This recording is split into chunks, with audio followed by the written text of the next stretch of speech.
Portolan or portulan charts are navigational maps based on compass directions and estimated distances observed by the pilots at sea. They were first made in the 13th century in Italy, and later in Spain and Portugal, with later 15th and 16th century charts noted for their cartographic accuracy. With the advent of widespread competition among seagoing nations during the Age of Discovery, Portugal and Spain considered such maps to be state secrets. The English and Dutch relative newcomers found the description of Atlantic and Indian coastlines extremely valuable for the raiding, and later trading, ships. The word portolan comes from the Italian adjective portolano, meaning related to ports or harbors, or a collection of sailing directions. Portolans, rumblines. Portolan maps all share the characteristic rumbly networks, which emanate out from compass roses located at various points on the map. These better called windrose lines are generated by observation in the compass, and designate lines of bearing. To understand that those lines should be better called windrose lines, one has to know that portolan maps are characterized by the lack of map projection. For cartometric investigation has revealed that no projection was used in portolans, and those straight lines they could be loxodromes only if the chart was drawn on a suitable projection.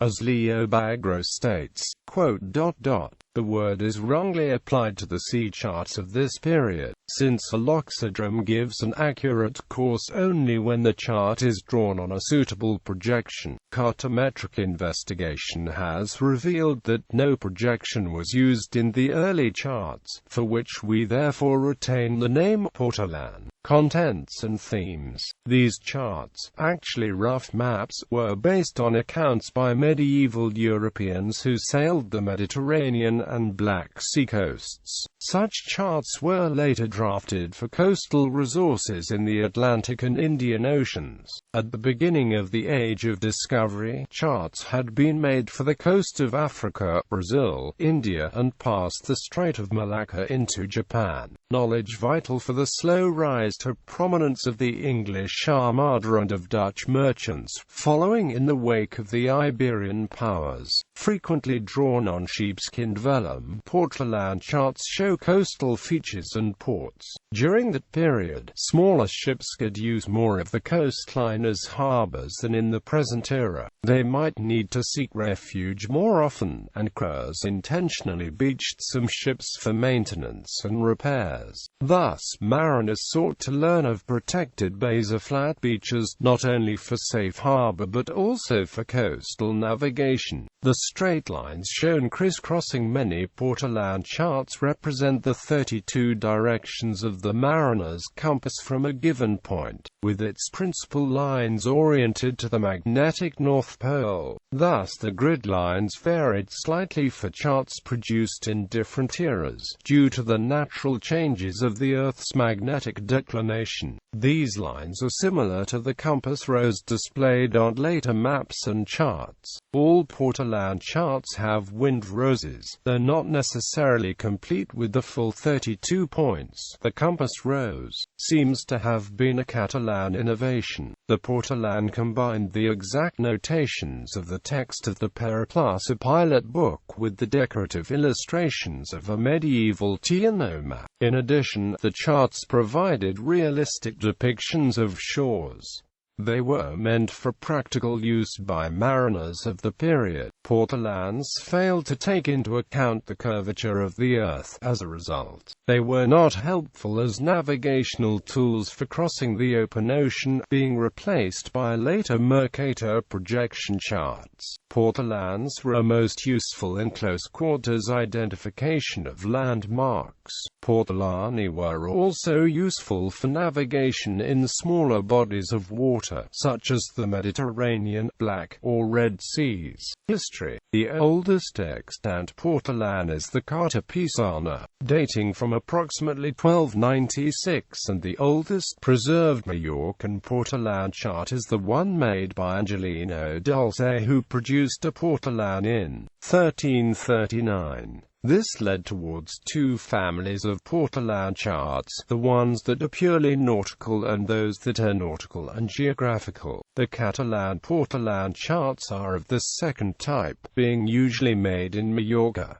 Classification by origin. By its origin, Catalan distinguishes three families of portolan charts. Italian, developed mainly in Genoa, Venice and Rome. Catalan, with Palma de Mallorca as a main center of production, and Portuguese derived from the Catalan tradition. Italian. The copious number of Italian portolan charts begins in mid-S. 13, with the oldest called Carta Pisana, which is kept in the National Library in Paris. The next century belonged the Carignano chart, disappeared from the National Archive of Florence where it has been conserved for a long time. Cartographic work of the Genoese Pietro Visconti, the illustrator of the work of Marino Sanudo, the chart of Francisco Pizzighano, with stylistic influence from Mallorca, and those of Beccaria, Canepa and the brothers Benincasa, natives of Ancona. Catalan. They introduced a novelty in the nautical cartography for their geographical maps,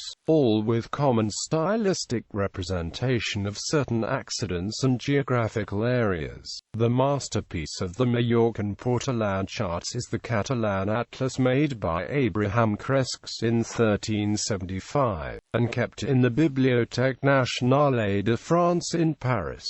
Abraham Cresques was a Mallorcan Jew who worked at the service of Pedro IV of Aragon. In his Buxalarum workshop he was helped by his son Jafuda. The Atlas is a world map, that is, world map and regions of the earth with the various peoples who live there. The work was done at the request of Prince John, son of Pedro IV, desirous of a faithful representation of the world from west to east. 12 sheets form the world map on tables, linked to each other by scroll and screen layout. Each table measures 69 by 49 centimeters. The first 4 texts are filled with geographical and astronomical tables and calendars. The newest of the Cresques world map is the representation of Asia, from the Caspian Sea to Cathay, which takes into account information from Marco Polo and Jordanes. In the S14 also highlights the work of Guillaume Sola, which cultivates both styles, the purely nautical and nautical geographical. To the S15 corresponds the famous portolan chart from Gabriel Valseca, kept in the Maritime Museum of Barcelona, notable for its delicacy of execution and lively picturesque details, masked by a spot of coffee left by Frédéric Chopin and George Sand. Portuguese. The Portuguese portolans, as it is known, come from the Mallorcan tradition, and although portolan charts did not fulfill the requirements demanded by the expansion of the geographic horizons attained by Portuguese and Spaniards, they superposed the astronomical lines of the equator and tropics on top of the wind spider, and they continued being elaborated until the S16 and the S17.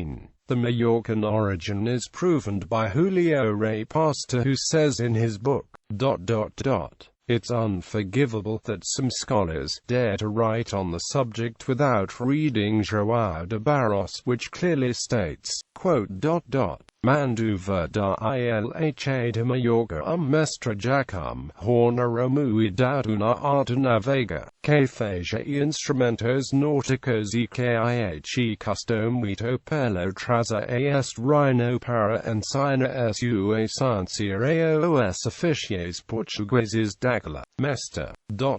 Arab 3 medieval portolan charts written in Arabic. A preserved map of Ahmad ibn Sulayman al-Tangi from 1413 to 1414. Map of Ibrahim al-Tabib al-Mursi from 1461. Map of Western Europe, anonymous and undated, preserved in the Ambrosiana Library, dating from the 14th to 15th centuries. In addition, there is a detailed description of a nautical Arab map of the Mediterranean in the Encyclopedia of the Egyptian Nibon Fadl Allah. al-Umari, written between 1330 and 1348. There are also descriptions limited to smaller geographic regions, in a work of Ibn Sa'id al-Maghribi and even in the work of al-Idrisi.